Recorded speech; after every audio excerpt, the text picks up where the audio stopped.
Hoy día voy a tener el gusto de compartir con ustedes puntos de interés relacionados con la embriología del aparato genital femenino. El día de ayer, en su clase de anatomía, ustedes han visto cómo son los órganos ya plenamente desarrollados y listos para su funcionamiento adecuado. Sin embargo, cuando tenemos ante nosotros este tema, la embriología, que dicho sea de paso es un tema que ustedes ya lo conocen porque lo han estudiado. Lo que vamos a hacer ahora es, como dije hace un momento, resaltar algunos puntos que son importantes para que ustedes entiendan principalmente la presencia de algunas anomalías congénitas, ¿no? Algunas anomalías que uno observa en algunas pacientes, que muchas veces uno no se explica porque no son producto de un proceso neoplásico, o sea, de un cáncer, por ejemplo, ni tampoco son por un problema inflamatorio, se puede decir, sino son patologías o son formaciones que prácticamente están en las pacientes desde su nacimiento. La importancia de la embriología en un curso de ginecobstetricia es para hacernos acordar que no todo es pues tumores, ni todo es inflamaciones o abscesos, sino puede haber también problemas de otro origen. Todas estas cosas, para entenderlas, repito, hay que puntualizar algunos hechos importantes que no debemos olvidar. La diferenciación sexual es un proceso complejo, es un proceso muy complejo en el que intervienen muchos genes. Entre esos genes, ¿no? Lo que forma parte del cromosoma Y son la clave para explicar el dimorfismo sexual. Este dimorfismo sexual, el hecho de ser hombres o mujeres, se determina en el momento de la fecundación, ¿no? Al comienzo de la vida, en estados embrionarios, no se puede distinguir el sexo, o sea, no se puede distinguir entre hombres o mujeres, entre masculino y femenino.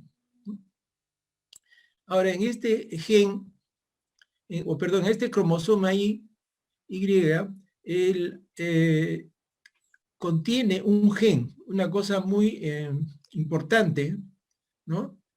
Que es el siguiente, es el llamado gen SRY.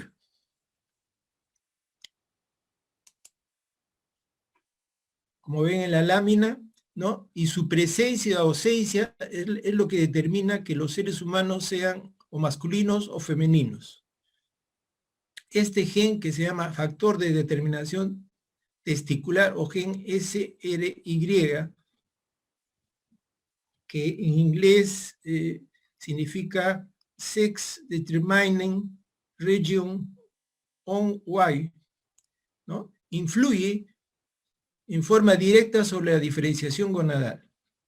Se encuentra en el brazo corto del cromosoma Y y se considera el gen más importante en la diferenciación sexual. Los caracteres morfológicos de las gonadas masculinas o femeninas se adquieren recién a la 7ª semana. En el estudio de la embriología tenemos que tener en cuenta el desarrollo, ¿no?, de las gónadas propiamente dichas, o sea, los ovarios y el testículo, y el desarrollo de los conductos genitales, ¿no? Todos estos aspectos que ustedes observan en la lámina, vamos a tocarlos, ¿no?, haciendo énfasis, por supuesto, en los puntos que son más importantes.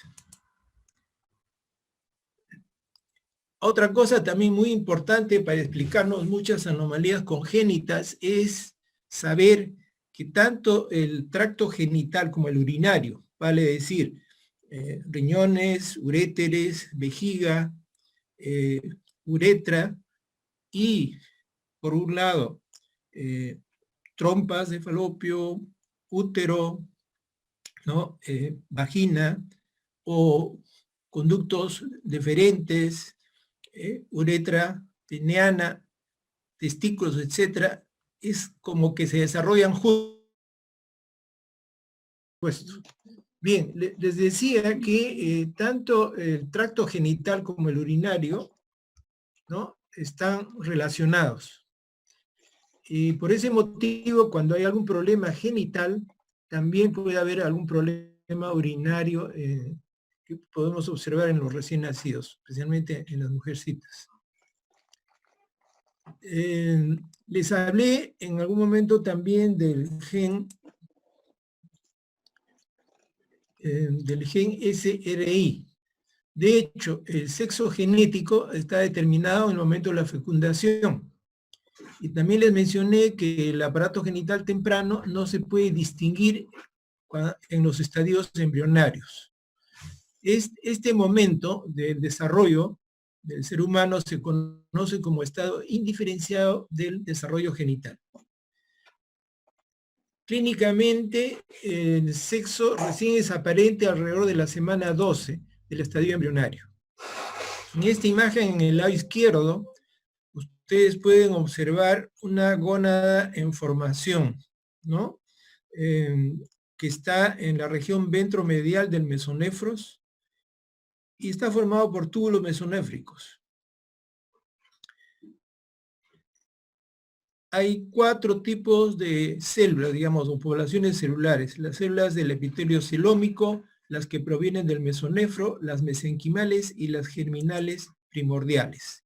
En esta figura, en este esquema, ustedes pueden ver cómo se muestra la formación de la gónada. Hay células del epitelio celómico, con la letra EP, ¿no? Epitelio celómico, que es este que está acá.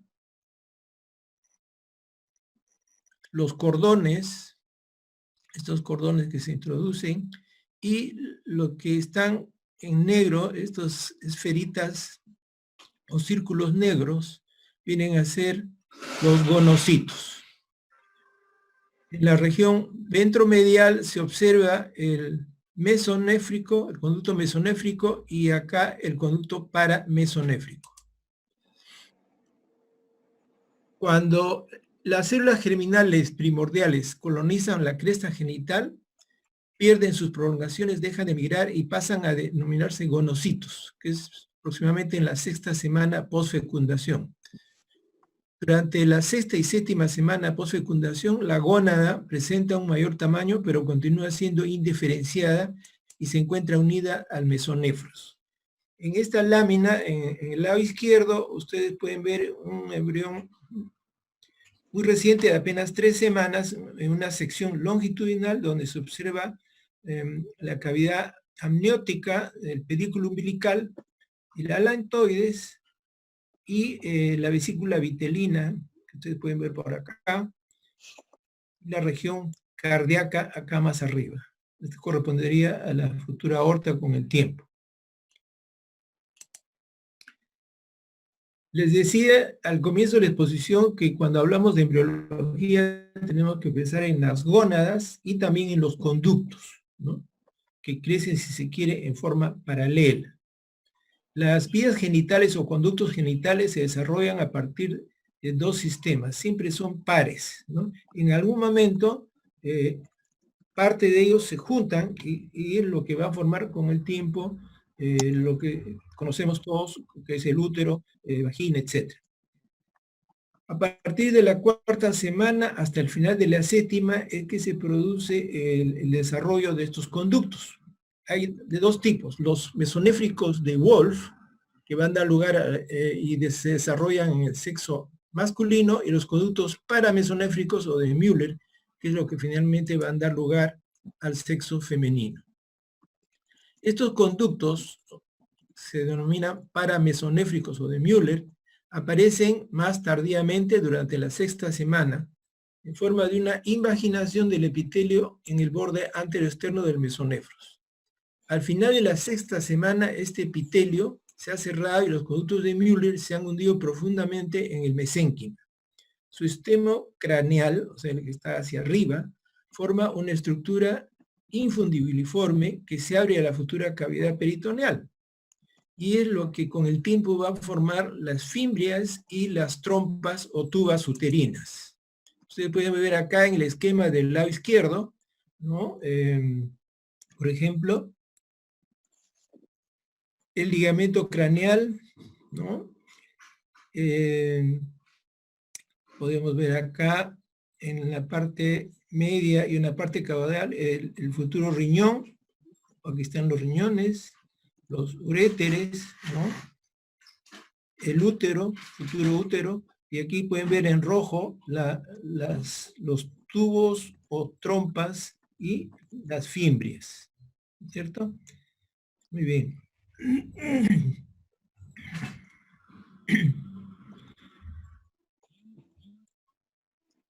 Estos conductos se elongan, o sea, se estiran, cruzan ventralmente a los conductos mesonéfricos y alcanzan el epitelio endodérmico del seno paragenital. Los conductos mesonéfricos o paramesonéfricos, perdón, de Müller, son pues los que van a dar lugar o lo que se van a desarrollar en la mujer, ¿no? Les dije al comienzo de la exposición, y es importante que esto quede muy claro, ¿no?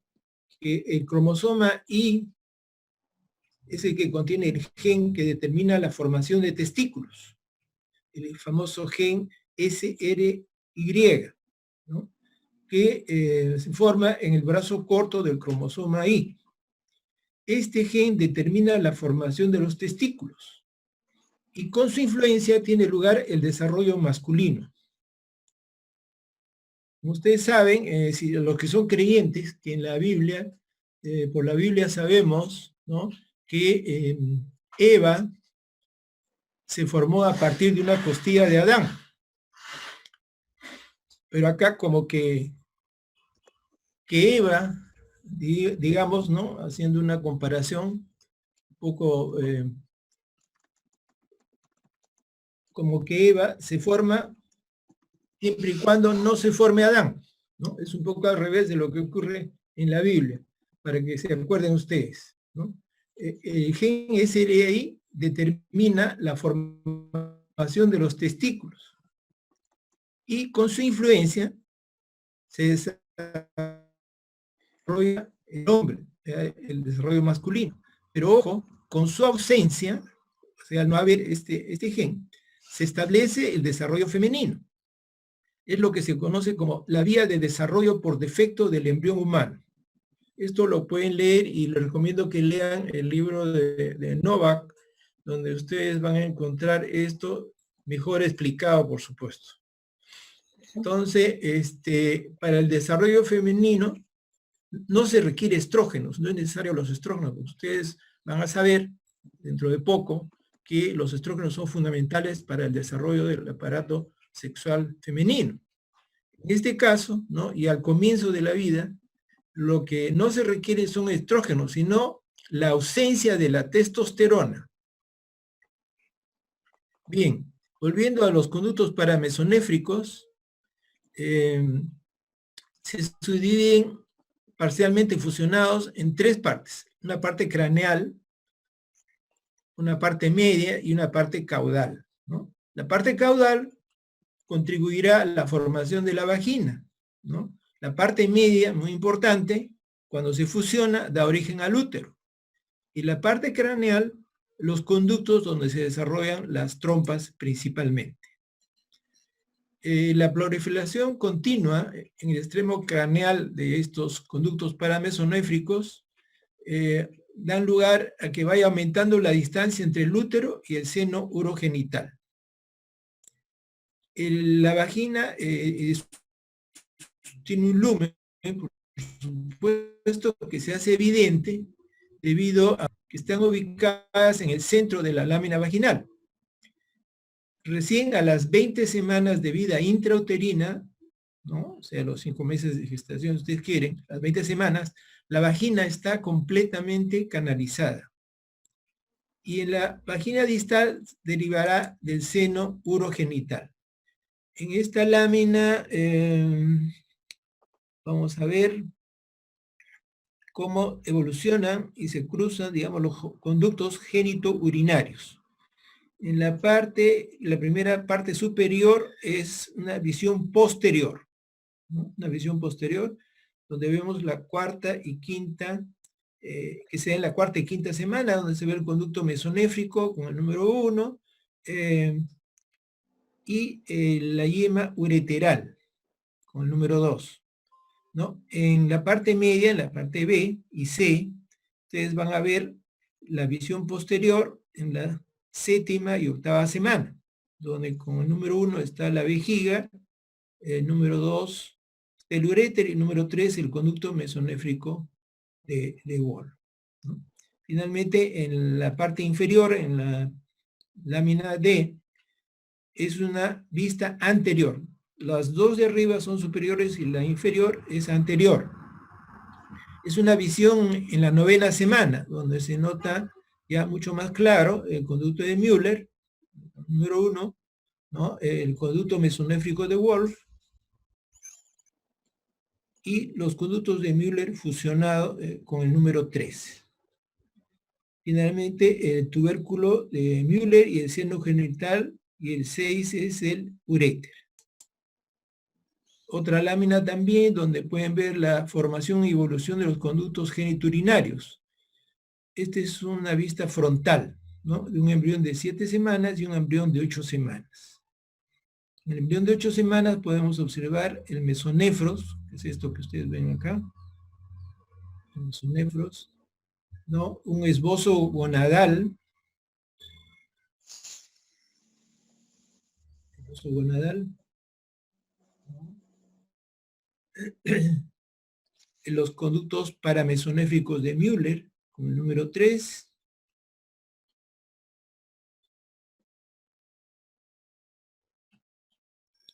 El recto, con el número 4. El conducto mesonéfrico de Wolf, el número 5. Número 5, el 7 es el uréter, que lo identifican fácilmente porque el 6 es el riñón, es el uréter, el riñón, ¿no? Y el 9 es la alantoides. Un embrión de 9 semanas en otra vista, visión lateral, donde se ve el ligamento suspensorio, el número 1, que está acá arriba, ligamento suspensorio, el conducto mesonéfrico, el número 7, el 11, por ejemplo, es el recto, que se nota claramente acá, el recto, mesénquima perineal, y el 13, que es el conducto del tubérculo cloacal. La vejiga, 14, y el 15 el uraco. Muy bien, otras láminas un poquito más didácticas, donde vemos un corte sagital de un feto mujer, donde se observa el tubérculo genital,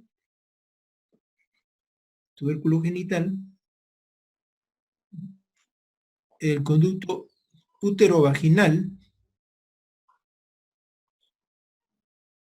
es el útero vaginal, ¿no? La lámina vaginal, que es esta de acá, y el recto, ¿no es cierto? Aquí a la derecha ya mucho más desarrollado, donde se ven las tubas o trompas uterinas, las fimbrias, la cavidad uterina y un esbozo de vagina acá. Igualmente seguimos con cómo se va desarrollando el aparato genital femenino, ¿no? Ustedes pueden ver acá en las láminas sucesivas cómo se va dando ese desarrollo. En el punto 1,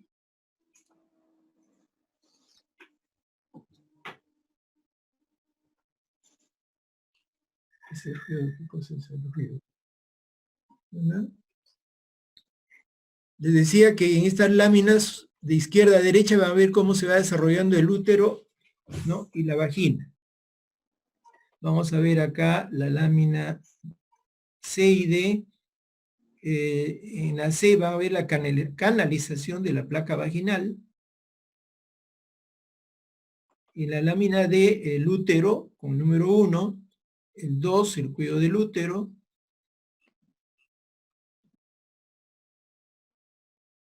número 3, la vagina, y el 4, el himen. Aquí ven el himen. Y el vestíbulo.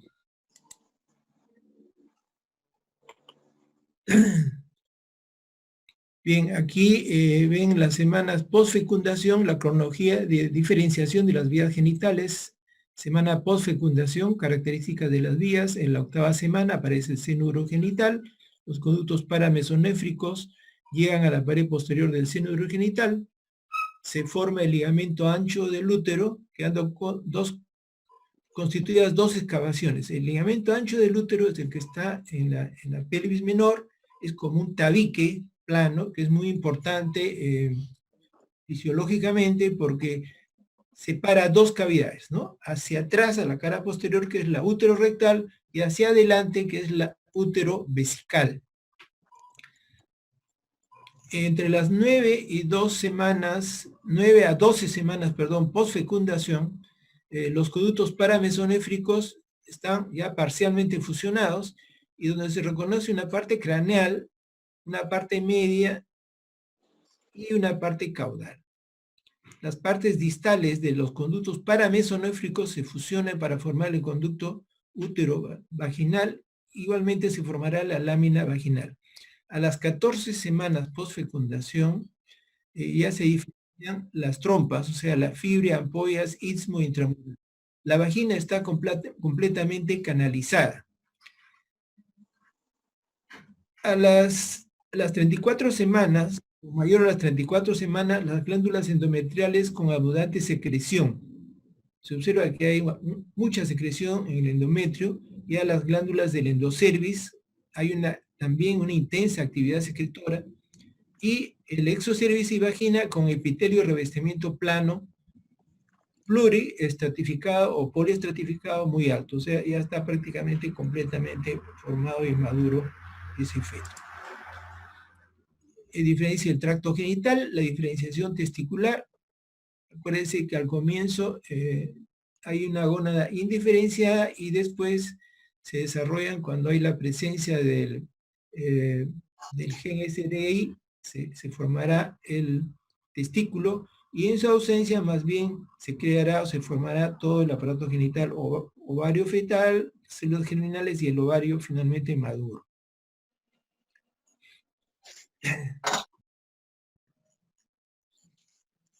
Se diferencia, como dice acá en la explicación, ¿no?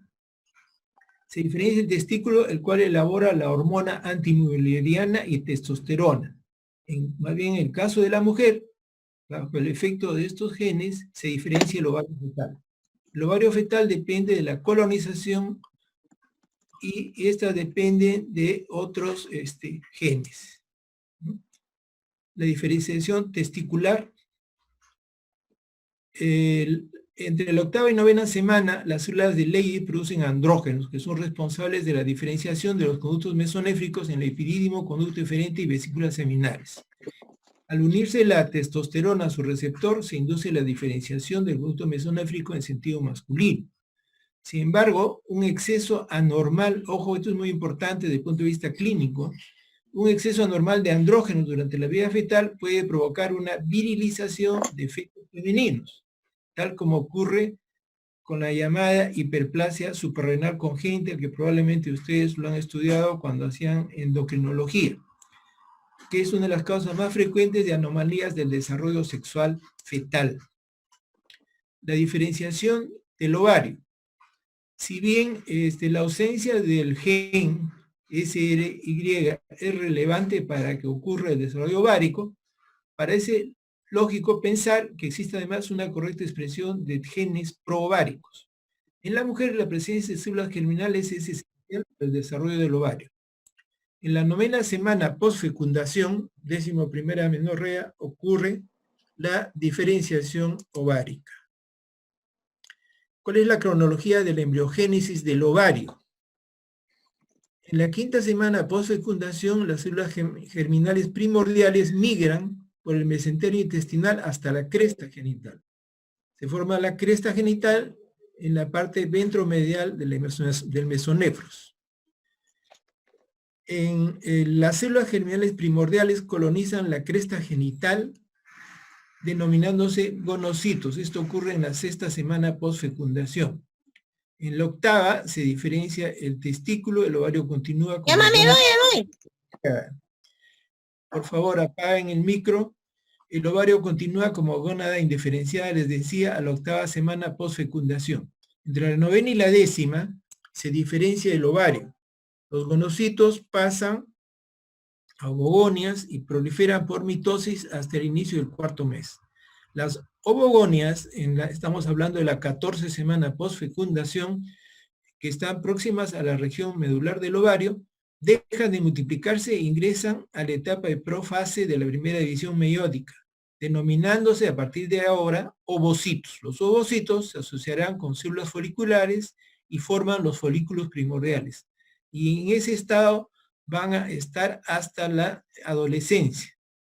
En la semana 22, ¿no?, los ovocitos alcanzan la etapa de diploteno y de profase, según la primera división meiótica, se detienen en la meiosis.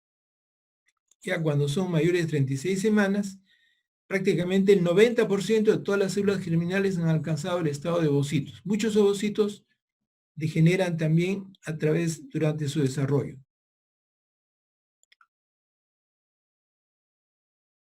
Genitales externos. El desarrollo de los genitales externos procede del esbozo común que se integra en el seno urogenital, los pliegues labio-uretrales y los pliegues labio-escrotales, siendo idénticos los genitales externos de ambos sexos antes de la octava semana de vida embrionaria. En esta lámina ustedes pueden observar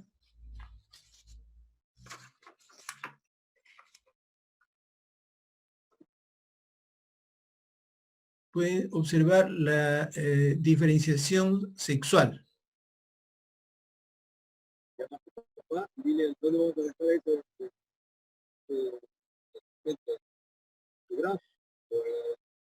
Parece que todavía hay 5 personas que recién están ingresando. Creo que ya no es hora de ingresar a nada en este momento.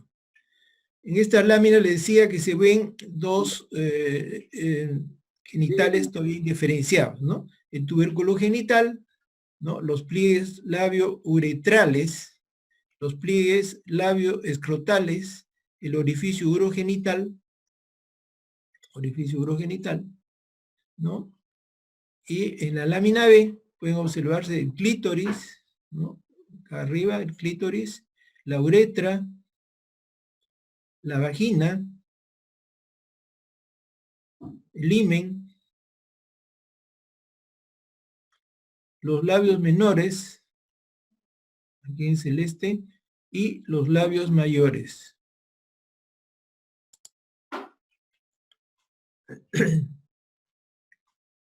Los genitales externos en estado diferenciado y diferenciación sexual. El tubérculo genital se forma en el extremo craneal de la membrana cloacal y los pliegues labio-uretrales y labio-escrotales aparecen a los lados de esta membrana. Cuando el tabique urorectal se fusiona con la membrana cloacal a fines de la sexta semana, la membrana se divide en anal dorsal y urogenital ubicada ventralmente, o sea, hacia adelante. El tabique urorectal es una estructura compleja formada por un pliegue superior, que es el pliegue de Tornax, y un par de pliegues laterales. Los genitales externos, en diferenciado y en la diferenciación sexual. Los pliegues de Rathke, conocidos como pliegues de Rathke, surgen como un par de barras mesodérmicas localizadas a ambos lados de la cavidad cloacal, cerca de la membrana, y crecen hacia la línea media donde se van a funcionar, y con el pie superior para completar el tabique urorectal. Justamente son en estas fusiones, ¿no?, estas uniones, es que muchas veces esta no es adecuada y por eso se producen las anomalías congénitas que les mencioné al comienzo de la exposición. La membrana urogenital, que está situada en el piso del seno urogenital, se rompe una semana después aproximadamente, formando el orificio urogenital. Genitales externos, estado diferenciado y diferenciación sexual. Les decía que en algún momento les mencioné que la diferenciación de los órganos genitales primero ocurre en los hombres y depende de una hormona, la 5-alfa dihidrotestosterona, en la cual debe estar presente la enzima alfa reductasa, que es la que transforma la testosterona en dihidrotestosterona, como también los receptores hormonales que existen para ello. La diferenciación sexual de la zona genital del seno urogenital, situada por debajo de la entrada de los conductos mesonéfricos, se produce a partir del tercer mes de vida postfecundación, formando en el hombre la porción inferior de la uretra prostática, la uretra membranosa y la uretra peniana en la porción fálica. Genitales externos, estado diferenciado y diferenciación sexual. El tubérculo genital en el varón, ¿no?, se elonga y se diferencia en el componente dorsolateral del pene. Los pliegues labiouretrales desarrollan la porción más ventral de la uretra peniana y su función forma el rafe peniano escrotal perineal. Los pliegues labioescrotales se funcionan posteriormente para formar el escroto. La diferenciación del pene se completa en la semana 14 del desarrollo fetal. Corresponde a las 16 semanas de amenorrea. Los genitales externos, estado diferenciado y diferenciación sexual. Bueno, continuamos con esta parte. En lo que se refiere ya a los genitales externos femeninos, el tubérculo genital se inclina caudalmente y se forma el clítoris. Hay que destacar que los estrógenos no juegan ningún rol, ojo, en la diferenciación de la morfogénesis temprana de los genitales en el sexo femenino. Los pliegues labioescrotales son los que van a formar los labios mayores y los pliegues labiouretrales formarán los labios menores y la porción fálica del seno urogenital da lugar al vestíbulo vaginal, ¿no?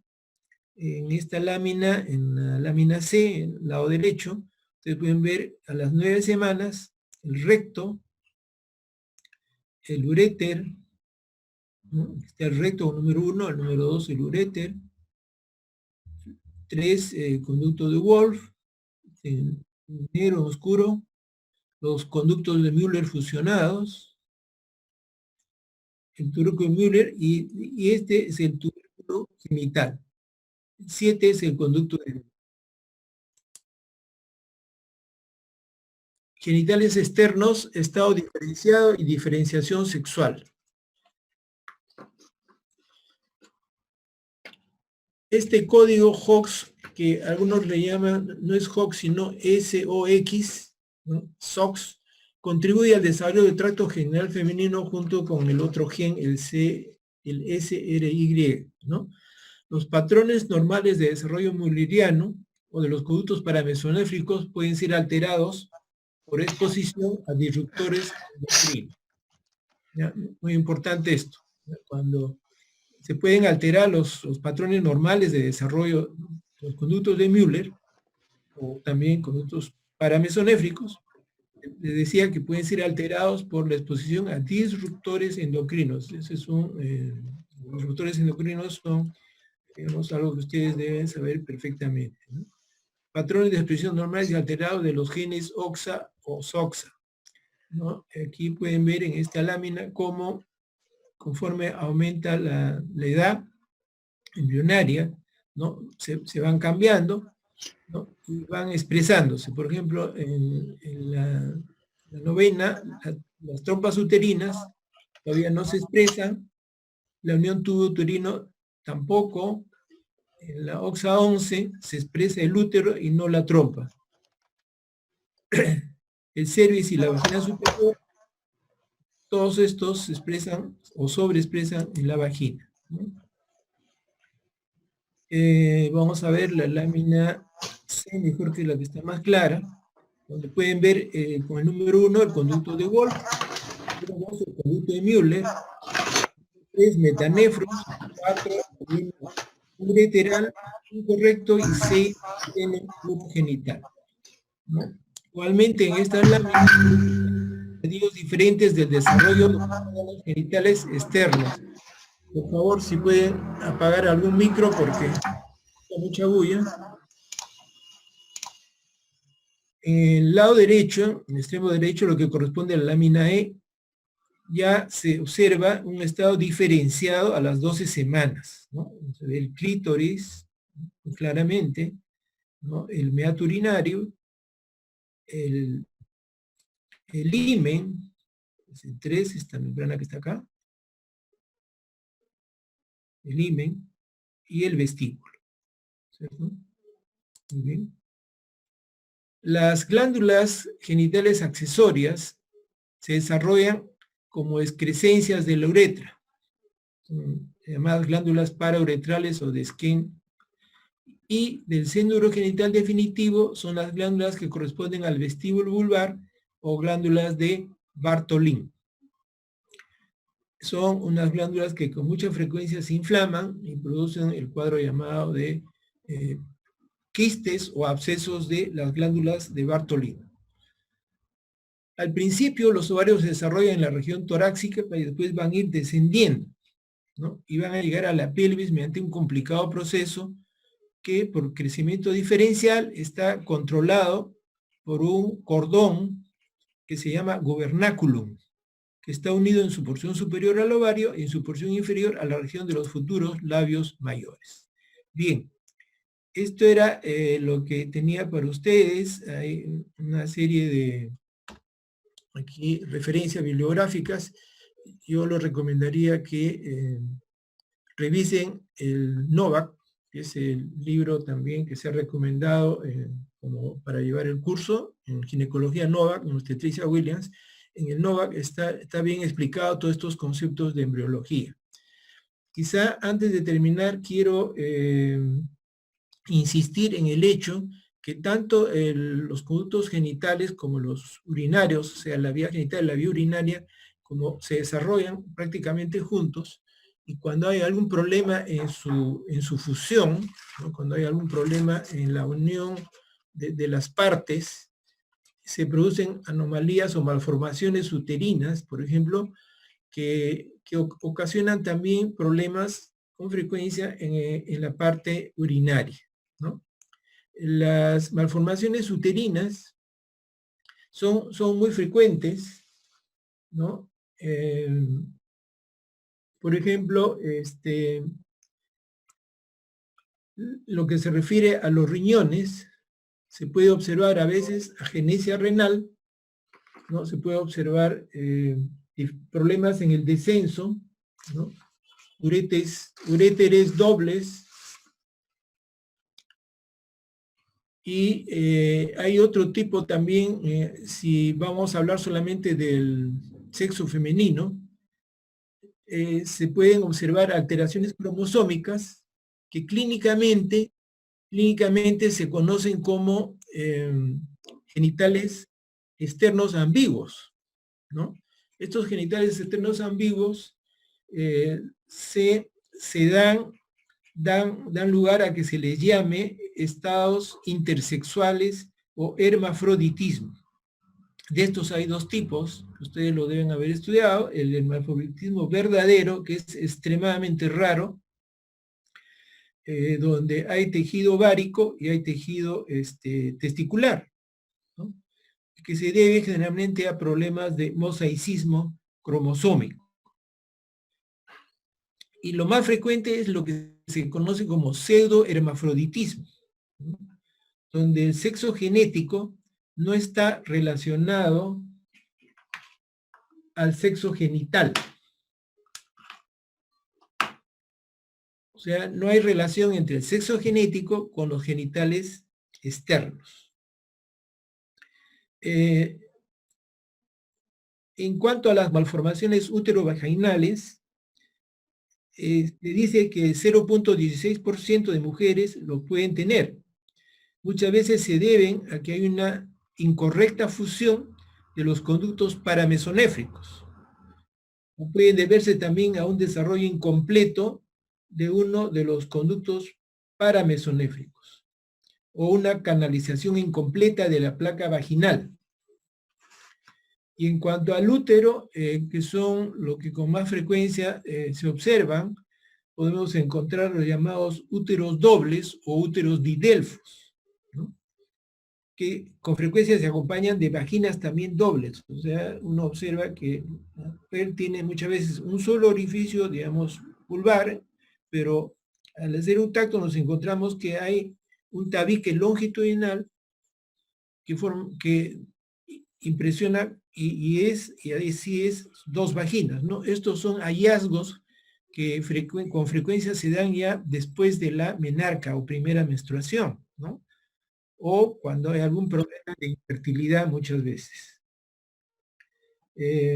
También es frecuente observar lo que se conoce como útero bicorne, ¿no? Cuando hay crecimiento del útero en los lados hacia los cuernos uterinos, que puede ser en un solo lado o puede ser un útero pero septado. También es frecuente encontrar lo que se llama el útero arcuato, de lo que tiene forma como de corazón, ¿no? En estos casos, el pronóstico es mejor. En el caso de los úteros dobles o úteros bicornes, muchas veces uno se da cuenta, las mujeres se dan cuenta de la existencia de este problema cuando consultan por problemas de infertilidad, por ejemplo, ¿no? O de abortos frecuentes. Todo esto, en su momento, a ustedes se les va a ampliar el conocimiento conforme vaya avanzando el curso de ginecología. Bueno, eso sería todo. Muchas gracias.